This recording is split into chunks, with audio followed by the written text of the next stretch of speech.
pies en la tierra, un podcast de Agencia Asturias. Muy buenas, pues nos encontramos en nuestro tercer capítulo de nuestro podcast Con los pies en la tierra y hoy tenemos un invitado que comenzó siendo cliente y nos conocimos como en una relación comercial como agencia-cliente, pero se ha convertido en un amigo y es un orgullo tener amigos como él, pues eso, para el resto de la vida, ¿no? Octavio Barriales Carro. Vamos a conocerte un poco más. Me gustaría empezar un poco pues desde tu trayectoria profesional, porque llegaremos a la publicación de tus libros. Pero eso, cuéntanos un poco a qué te has dedicado a lo largo de tu vida. Verónica, pues en primer lugar, muchas gracias por tu invitación y para el que es un honor estar aquí es para mí. O sea que te agradezco mucho el que estemos aquí hoy platicando, charlando y bueno, me has preguntado un poco por mi vida. Mi vida, bueno, dices para conocerme un poco mejor. A lo mejor así también me conozco yo mismo también, porque a veces uno tiene que autoanalizarse para valorar y darse cuenta de algunas circunstancias. Soy un leonés, he nacido en León. Como dicen ahora los ilustrados, me parieron en León, lo cual es una circunstancia absolutamente accidental. Somos de donde uno vive y yo he vivido por el mundo. Pero gran parte de mi vida, de mi infancia, de mi adolescencia y luego ulteriormente viví en León. Soy funcionario, hice varias oposiciones, o sea que soy una especie de opositor vocacional. Con fortuna, tengo que reconocerlo, y fruto y consecuencia de eso, pues viví en León fundamentalmente, pero también trabajé por Galicia, en Vigo, telégrafos, funcionario de la Seguridad Social, y luego pues terminé por avatares y circunstancias de la vida trabajando 20 años en el extranjero, consulados, embajadas, el mundo diplomático.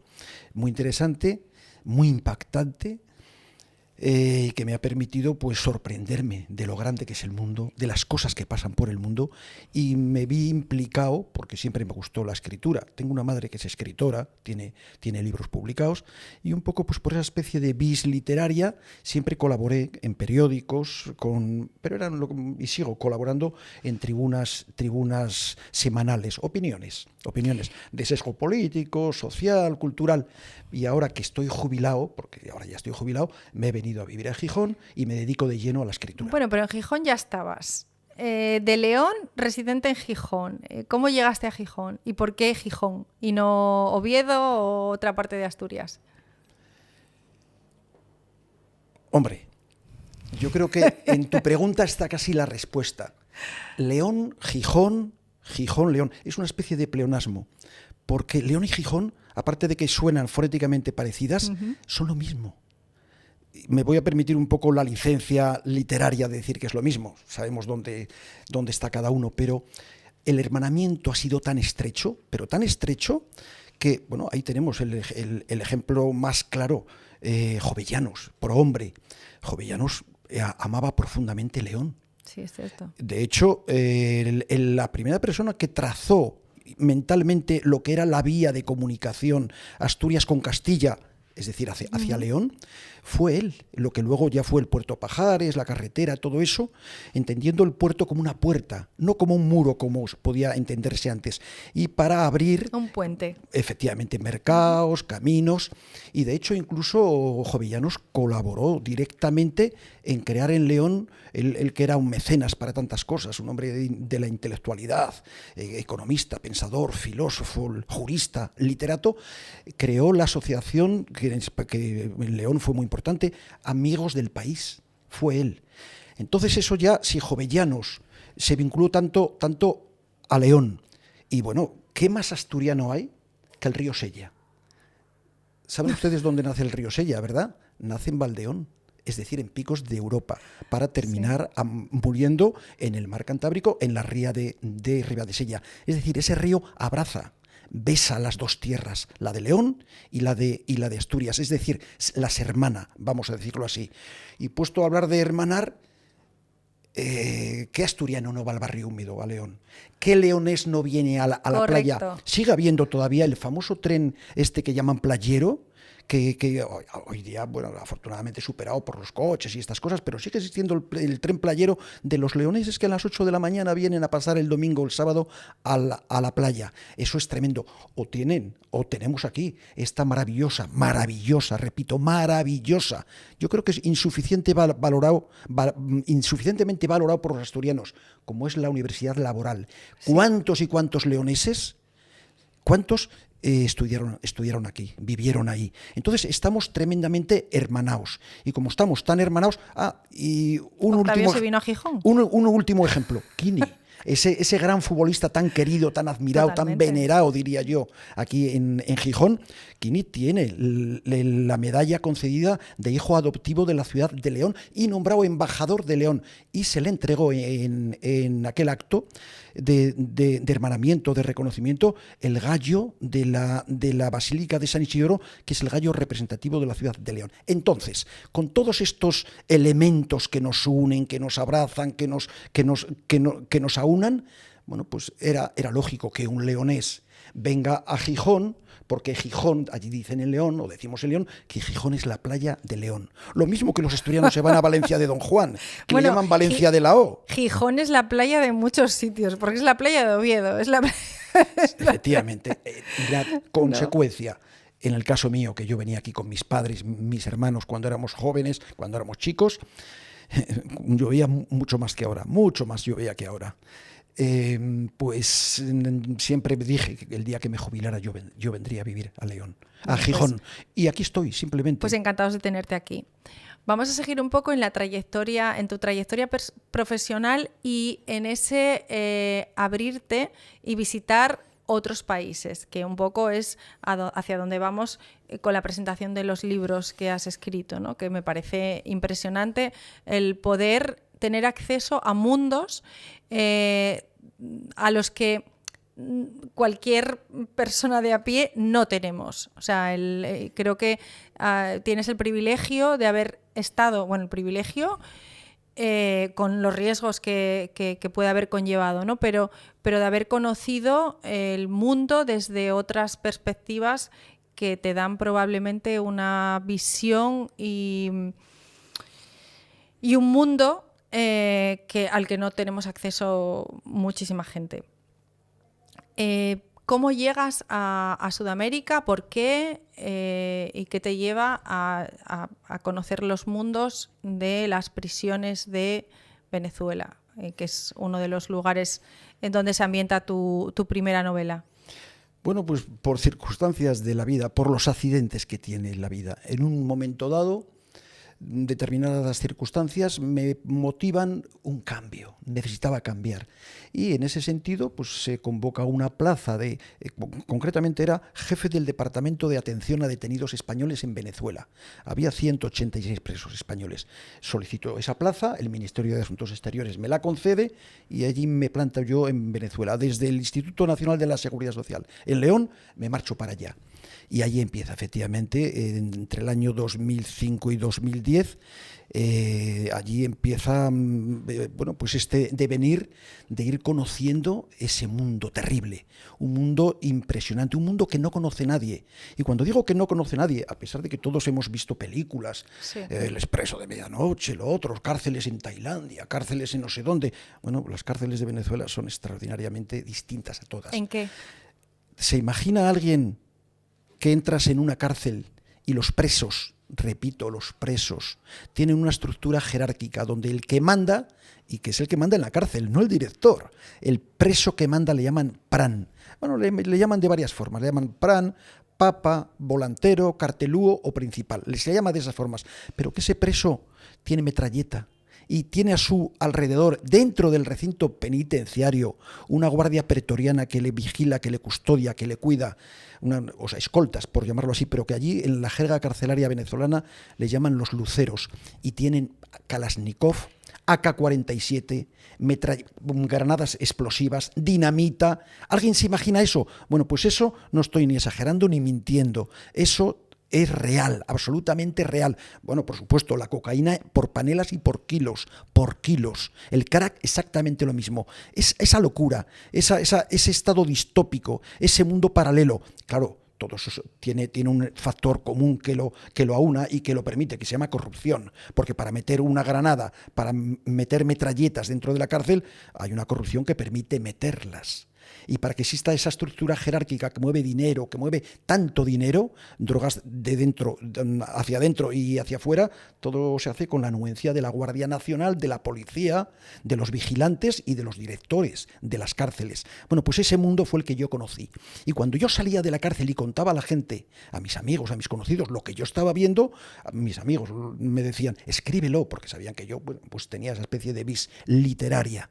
Y siempre decía lo mismo, cuando me jubile sí lo voy a escribir. Y efectivamente he honrado eso. En esos 5 años, bueno, me imagino que cuando llegaste en el 2005, que hace ya 20 años de eso, claro, una cosa es, llegas, te encuentras esa realidad, ¿cómo lo vives durante esos 5 años? Independientemente después que hayas escrito y hayas conseguido salir de ahí, porque también, bueno, pues estabas corriendo un riesgo Sí. en contacto con toda esa realidad, ¿no? Pero ¿cómo viviste eso? ¿Cómo te adaptaste a esa situación para haber vivido esa experiencia tan desde dentro?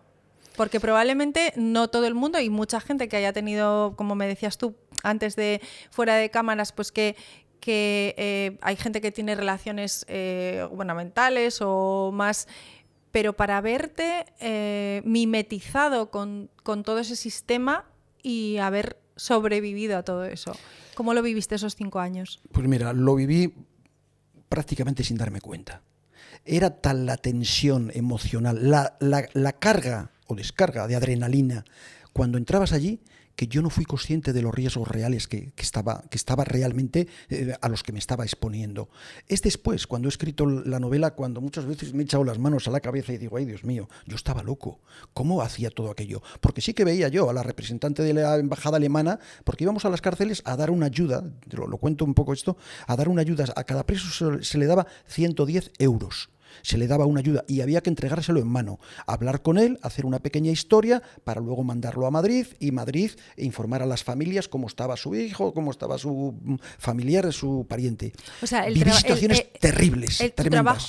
¿Tu trabajo durante ese tiempo en qué consistía? En ¿Con visitar a los presos presos españoles. Visitar a los presos españoles. Visitarles. Y si tenían algún tipo de problema, pues entonces tratar de gestionárselo. El problema, de los 186 había 20 mujeres. Por cierto, una mujer me la encontró aquí en Gijón, afortunadamente para ella. Bueno, fue un encuentro muy agradable, muy bonito, en fin, casual, en la calle.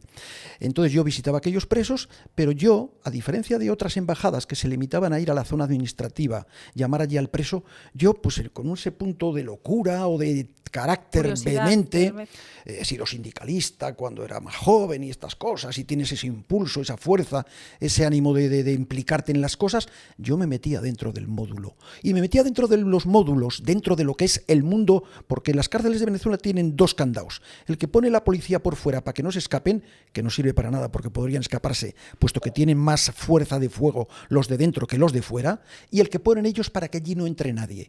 Mi sorpresa fue cuando un día, al poco tiempo de llegar, bueno, yo llegaba a las diferentes cárceles donde teníamos presos españoles, me presentaba al director, me decía quién era, funcionario consular, vengo a tal, pero yo pronto me di cuenta que cuando algún español tenía problemas, el director no solucionaba absolutamente nada. Entonces yo pronto me di cuenta de que me tenía que hacer amigo del PRAN. Ese es el que, si un preso tenía un problema, había que sacarle de la cárcel a un hospital, había que operarle, había que cambiarle de cárcel porque había cometido alguna fechoría. Allí les llamaban, se dice, estaba emproblemado. El que tenía que autorizar ese cambio no era el director, era el PRAN. Y el porque PRAN ese PRAN es el dios ese es la autoridad máxima dentro de la estructura totalmente, de la cárcel. hasta tal punto que ese PRAN tenía que hablar con el PRAN de la otra cárcel para que admitieran al preso. O sea, la figura del director no era absolutamente nada. Entonces yo me di cuenta pronto que me tenía que hacer amigo del PRAN, si quería poder ayudar a los españoles. Y así fue. Entonces luego el capítulo de anécdotas es impresionante. Las cosas terribles y duras que yo llegué a vivir allí, pero siempre implicándome a veces más de lo que debería haber hecho, pero que me he dado cuenta de eso después. En la novela Caracas, autopista hacia el infierno, el protagonista es español. Y dices que tiene algunas connotaciones o sea, que se identifica contigo o que hay pinceladas tuyas, ¿no? Sí, es un español que cae preso en una cárcel de Venezuela y él va contando su vida al tiempo que va repasando todas las realidades dentro de la cárcel.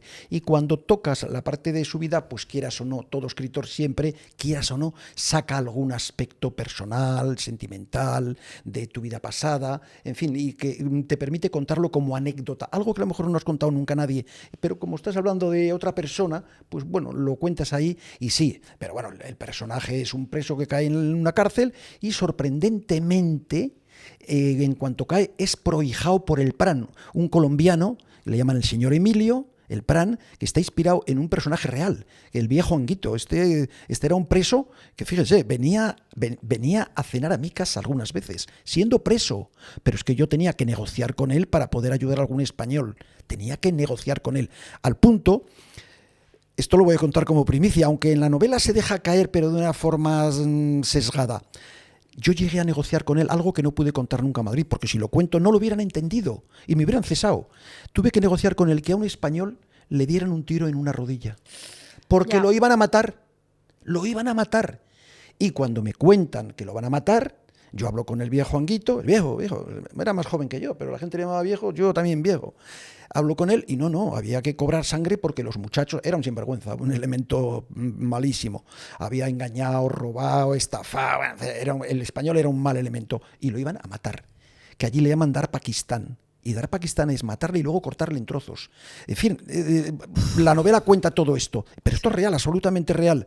Y es cuando, bueno, pues negociando con, no, por Dios, porque luego yo le dice, mira, si le matáis es un lío, porque van a venir los jueces, la policía, os van a complicar la vida. Bueno, llegamos a un acuerdo, luego habló con la familia, yo ahí evidentemente ya no entraba, hablaban con la familia y le dieron simplemente un tiro, simplemente, claro, comparado con lo otro, un tiro en una rodilla. Quedó cojo, pero se salvó. Estamos hablando de un mundo de violencia, armas, drogas,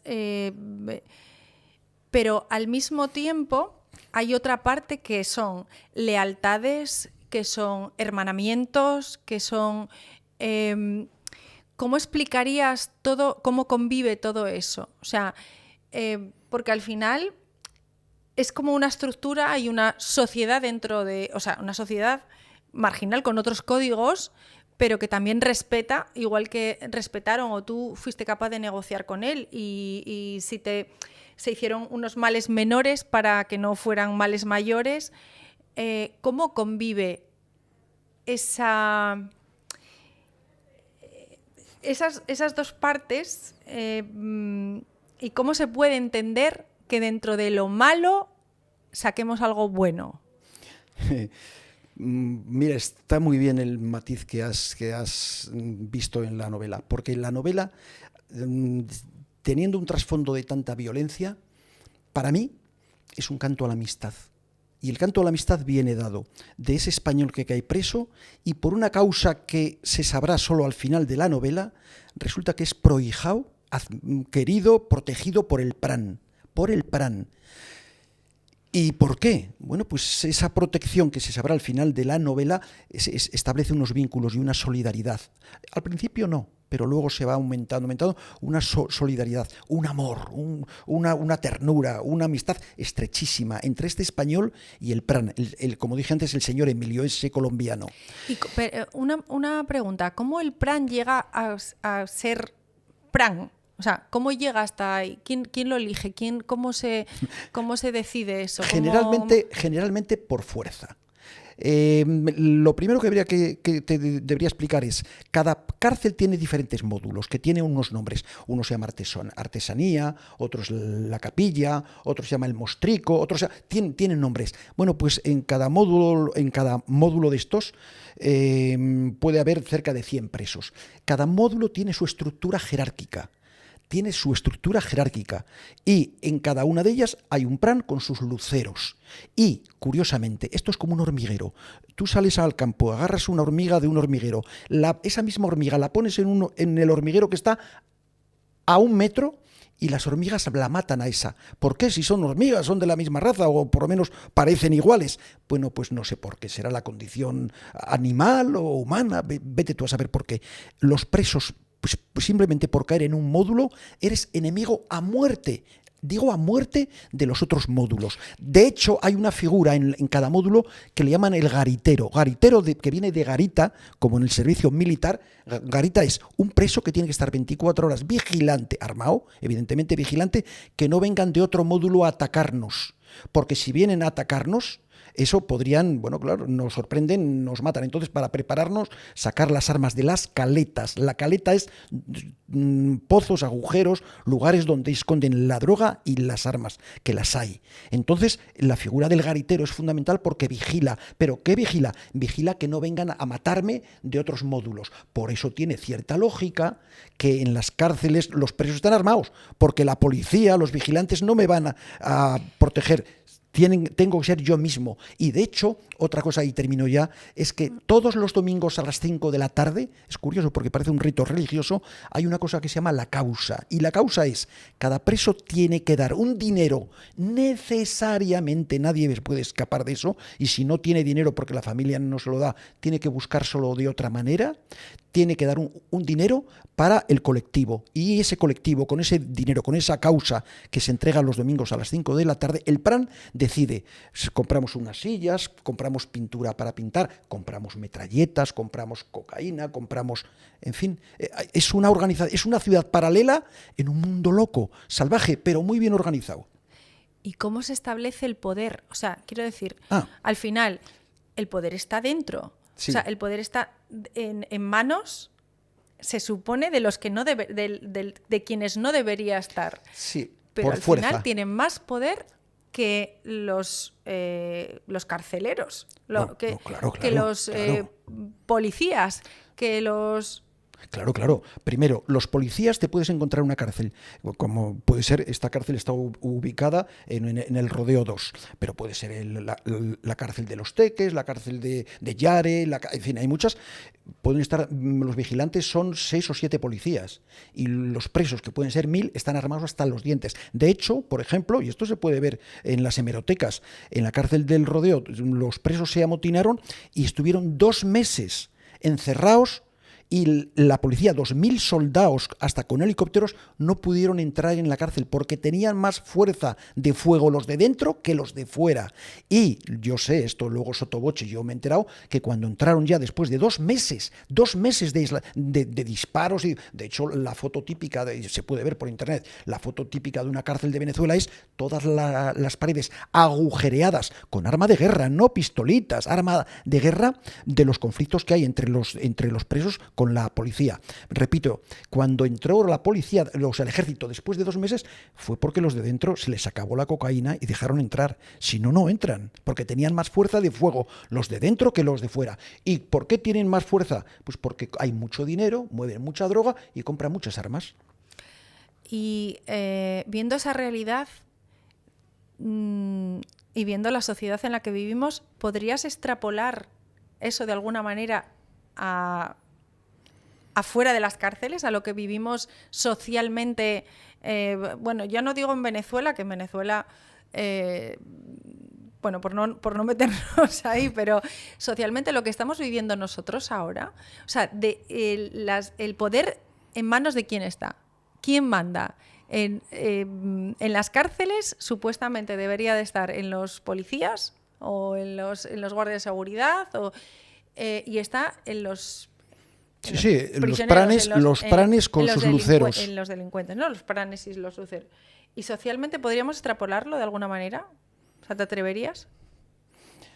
Es complicado eso, ¿no? O sea, en este momento, con 1000 problemas, 1000 defectos, 1000 cosas a superar, nosotros tenemos unas estructuras políticas con unos registros y con unos controles y con unas supervisiones que no es parangonable. Porque aquí en España no pasa eso en las cárceles. No, habría que ir a estructuras. Yo luego también, cuando parece que estaba abonado a países complicados, porque después de estar 5 años en Venezuela, me fui a la Embajada de España del Salvador, antes de que llegara Bukele, cuando las maras, la Mara 18, la Mara Salvatrucha, que es la Mara 13, asesinaba y era el primer país del mundo en número de muertos. Bueno, pues ahí también estuve. Ahí tuve otra experiencia durísima, cuando tuve que traer a España una cámara de un fotoperiodista español que asesinaron allí. Bueno, en fin, fue muy duro aquello. Es verdad que El Salvador... Fue muy duro aquello. No, pero es que luego después fui a México.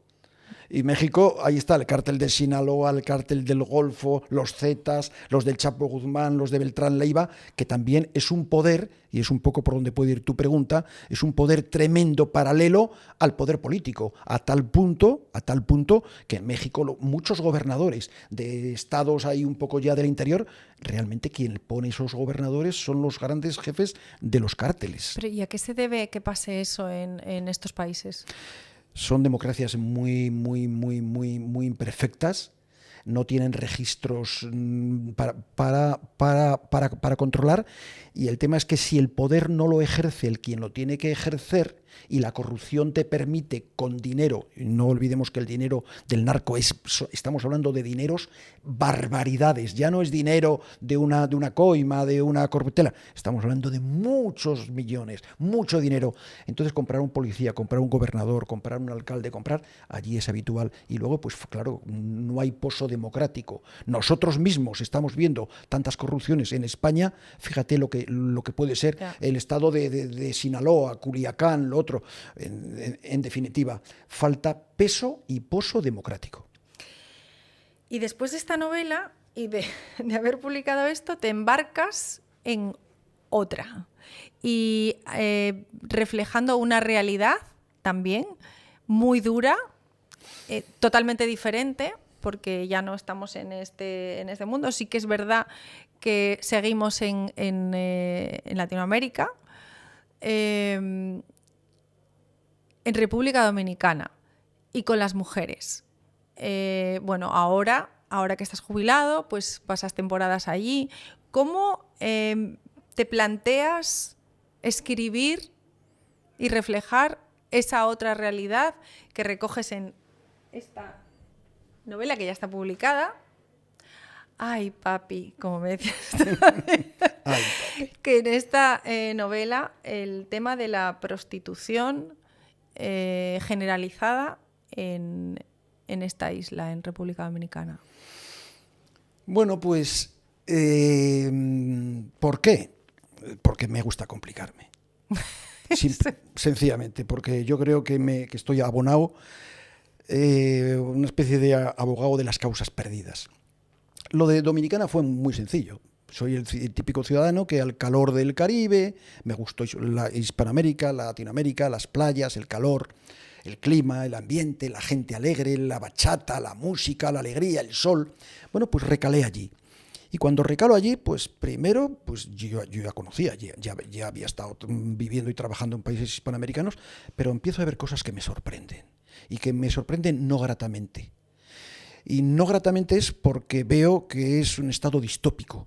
Por una parte hay unas zonas muy ricas, Punta Cana, tal cual, y luego como el 80% de la población, eso se repite un poco el resto de Latinoamérica, vive Brasil, mal, vive muy mal, muy mal.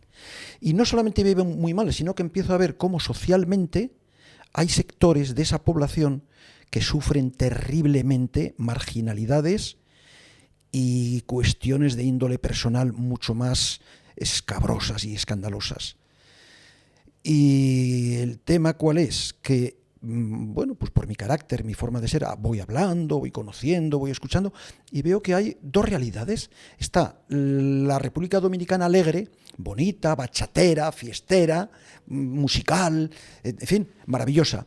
Pero luego hay una realidad que ningún bachatero, ningún altavoz, nadie cuenta, y es lo duro, lo difícil, lo ingrato que es ser mujer en República Dominicana, un país donde yo me atrevería a decir, porque no hay datos oficiales sobre esto, pero un 90% de las muchachas que no han llegado a cumplir 18 años ya tienen algún hijo. Por supuesto, la estructura familiar no existe. Allí se habla de marido y mujer, pero es mentira, no hay marido ni mujer. Se juntan, lo que luego llaman unión civil, y hay un machismo tan feroz. El hombre ve a la mujer simplemente como un objeto sexual, la preña y se va. Lo increíble es que el país no tenga articulables mecanismos para paliar eso, cultura. No hay nada de eso.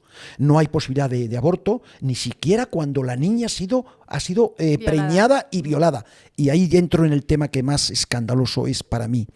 Yo afirmo categóricamente, porque he hablado con muchas personas, que el 80% de la mujer dominicana de las zonas populares, barriadas, pero que es el 80% de la población, es decir, el 80% de las mujeres a lo largo de su vida han sido abusadas.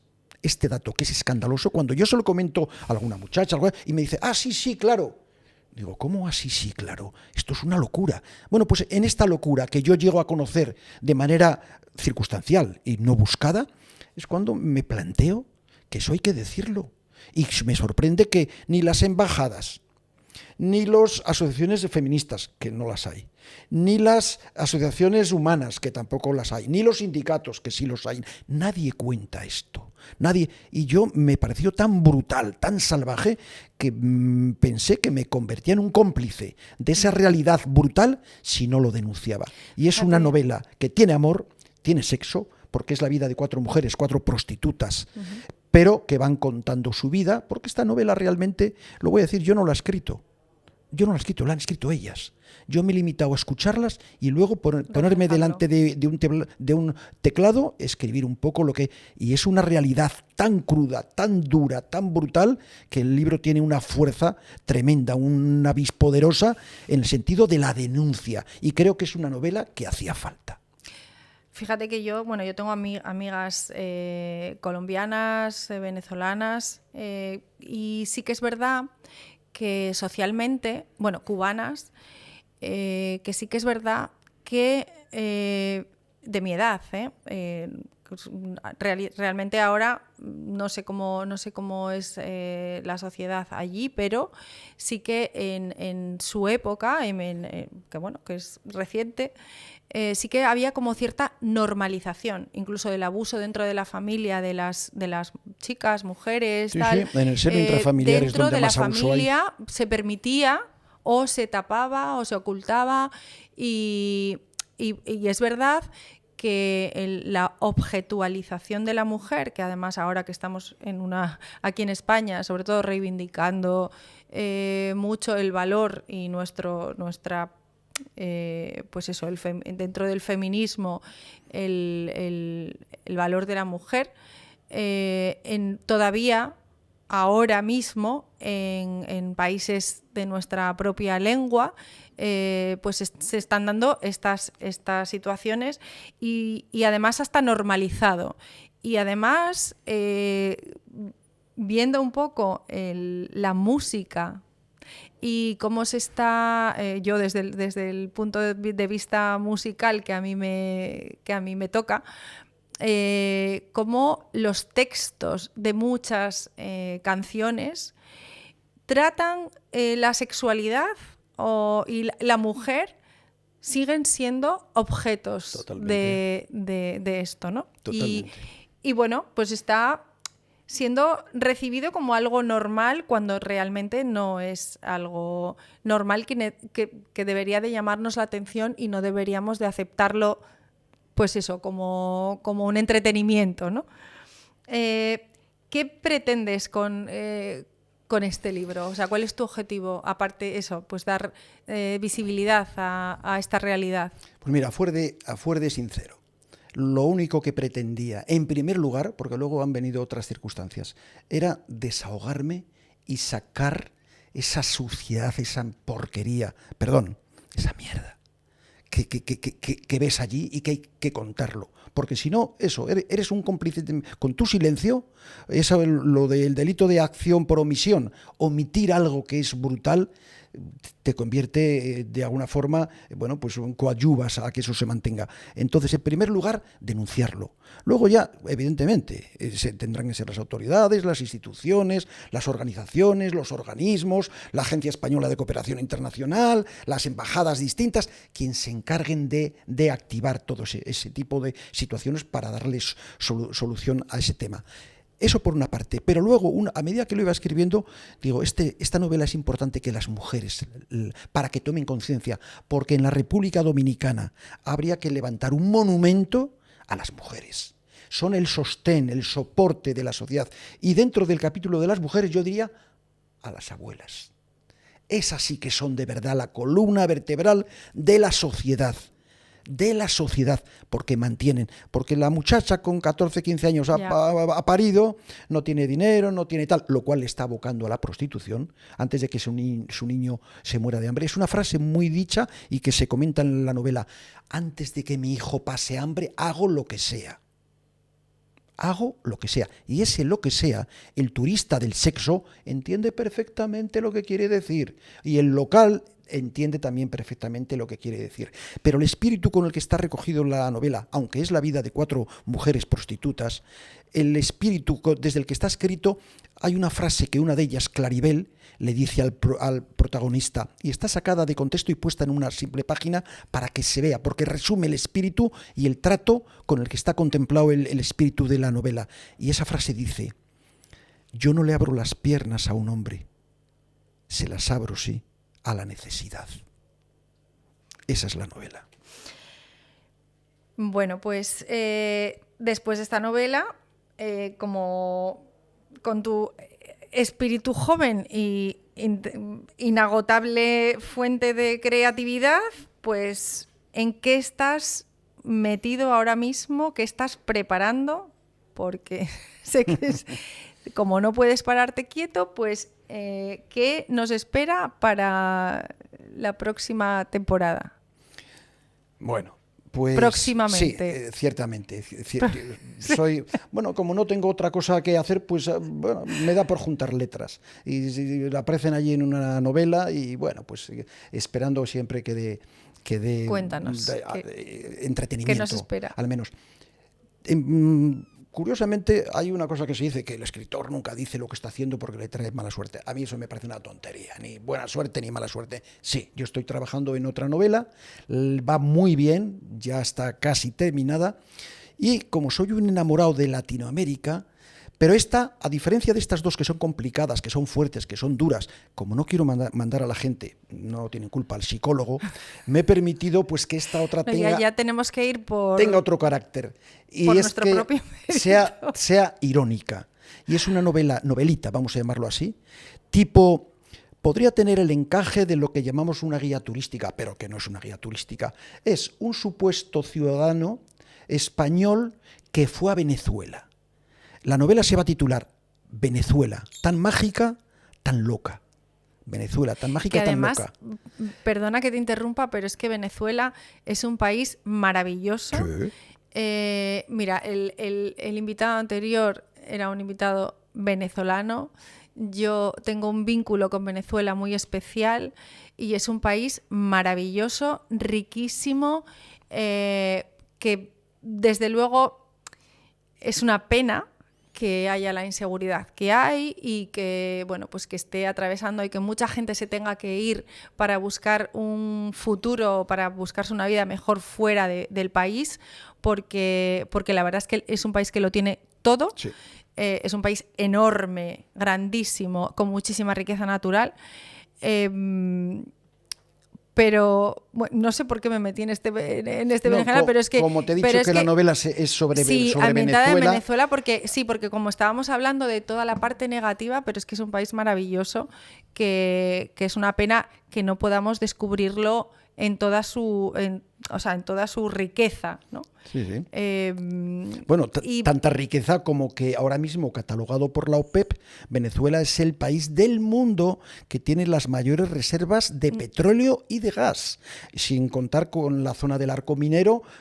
Allí hay wolframio, coltan, oro, en fin, es de una riqueza espectacular. La gran sabana, eso ríete tú de los... Totalmente. Ríete tú de la pampa o sea, argentina, sí. porque Venezuela es justamente, para que los televidentes lo capten, es justamente el doble de grande que España. España tiene 500.000 kilómetros cuadrados, Venezuela tiene 1 millón de kilómetros cuadrados, pero en la mitad de la gente que España. Si nosotros estamos cerca de 46, 47 millones de habitantes, allí son 26, la mitad. O sea, el doble de espacio con la mitad de personas. Y con con esa riqueza paisajística y con ese río, ese Orinoco, sí. que en algunos puntos... Recuerden que el estrecho de Gibraltar tiene 15 kilómetros, ¿verdad? Bueno, pues el Orinoco tiene algún punto donde de ancho son 30 kilómetros. De ancho, repito, eso es un mar, eso es una locura. Sí. Entonces, con ese potencial hídrico, lo otro, las reservas, el clima extraordinario, a veces les permite hasta 3 cosechas al año. ¿Qué pasa en ese país? Bueno, pues pasa que está mal administrado. Pero terminaba lo que te estaba contando antes. Esa especie de falsa guía turística, falsa guía porque no es una guía turística, es un español que fue a Venezuela. Y entonces, como fue a Venezuela y conoció aquel sin Dios, vamos a decirlo así, pues hace una especie en 28 capítulos, escribe una especie de capítulos de lo que un posible español, que lo personaliza en un ciudadano leonés, Bernardo Vuelta Bizcocho, que va a viajar a la República Dominicana y le va escribiendo pasito a pasito con lo que muy posiblemente se va a encontrar, porque se encontró en... ¿A la República Dominicana? Perdón. A Venezuela. Venezuela. A Caracas. Le va explicando cómo son las carreteras, cómo le van a estafar, el cambio de la moneda, en el aeropuerto que se va a encontrar, los alquileres de las casas, las carreteras, las autopistas, en fin, le va guiando paso a paso a modo de al momento que dice, esto no es una guía, esto es su desfibrilador personal, esto es su salvoconducto, esto es su guarda de vida, en fin, todo esto en clave de ironía, explicando un poco lo que es ese loco, salvaje, pero maravilloso país.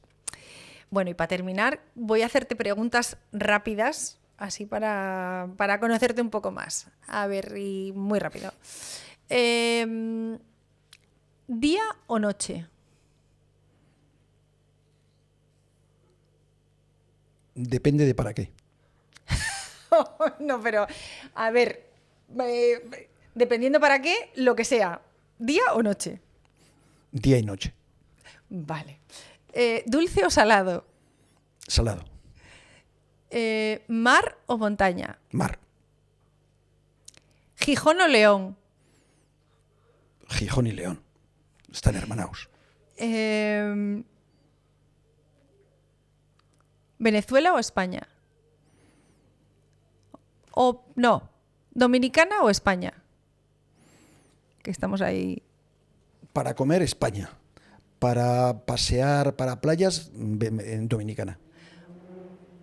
¿Bachata O paso doble. o pasodoble? Exacto. Bachata.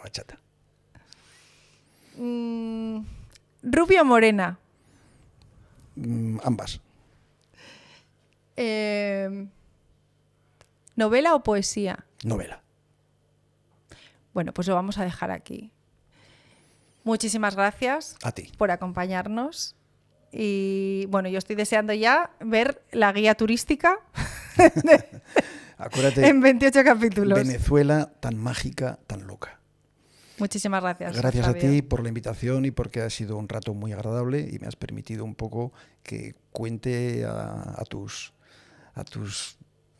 público todas estas cosas que posiblemente no las conocían. Muchísimas gracias. Pues nada, nos vemos en el siguiente capítulo. Con los pies en la tierra, un podcast de Agencia Asturias.